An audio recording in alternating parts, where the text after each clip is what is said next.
निंबाळकर साहेब, तुमच्यासारख्या सगळ्या मंडळींचा आम्ही पक्षासाठी वापर करून घेतला पाहिजे, कारण या मतदारसंघामध्ये रेडीमेड पक्ष आमचा वाढलेला आम्हाला मिळालेला आहे.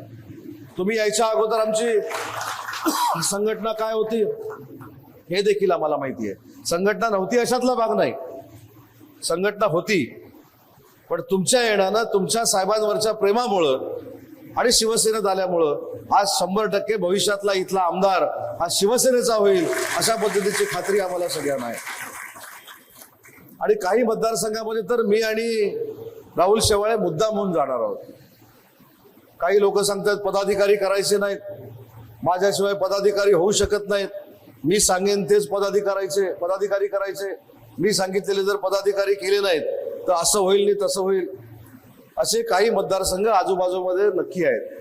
पण पुढच्या आठवड्यात मी आणि राहुल शेवाळे साहेब मुद्दाम त्या मतदारसंघामध्ये जाणार आहोत. आणि कोण पदाधिकारी करायला देत नाही, कारण ते मुंबईचे आहेत आणि मी कोकणातला आहे, त्याच्यामुळे शिवसेनेचा पदाधिकारी कोण करायला देत नाही अशी कोणामध्ये जर घमेंड असेल तर साहेबांचा कार्यकर्ता म्हणून मी आणि राहुल शेवाळे साहेब भले ठाण मांडून बसू, पण सगळेच्या सगळे BLA करून दाखवू, किती मोठा आमच्या समोर नेता असला तरी. त्याच्यामुळे ही भूमिका आपल्या सगळ्यांची असली पाहिजे.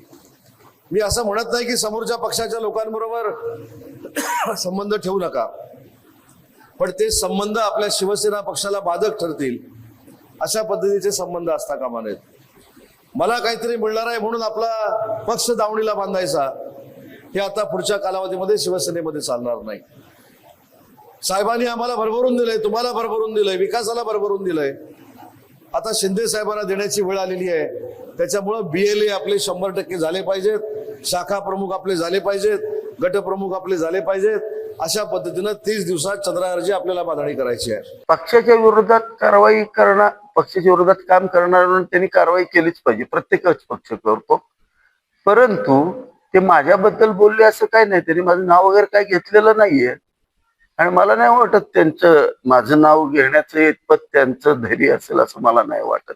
कारण त्यांच्यावर एकनाथ शिंदे साहेब आहेत आणि मी काय करणार, मी हे त्यांना सांगितलं होतं.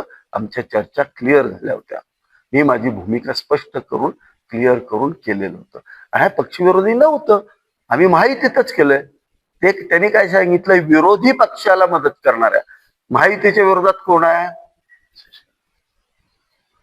त्यांचा इशारा त्यांना आहे. त्यांचा इशारा उलट शिवसेनेतला असा एक गट आहे, शिवसेनेतला एक गट आहे जो विरोधी पक्ष म्हणजे शरद पवार गट आणि काँग्रेसला बरोबर घेऊन काम करतायत, त्यांच्यासाठी तो इशारा आहे.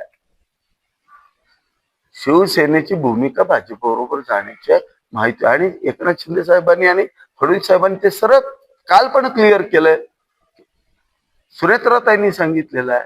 परंतु आमच्यातलेच काही नेते असे करतात, त्यांना त्यांनी इशारा दिलाय, तुम्हाला नाही इशारा दिलेला. विधान परिषदेला काय भूमिका असणार? सरळ महायुतीतच काम करणार आम्ही पूर्ण ताकदीनं 100% या ठिकाणी.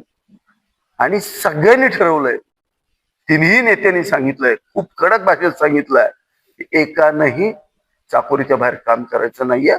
आणि निश्चित महायुती जो उमेदवार देईल तो या ठिकाणी निवडून येणार.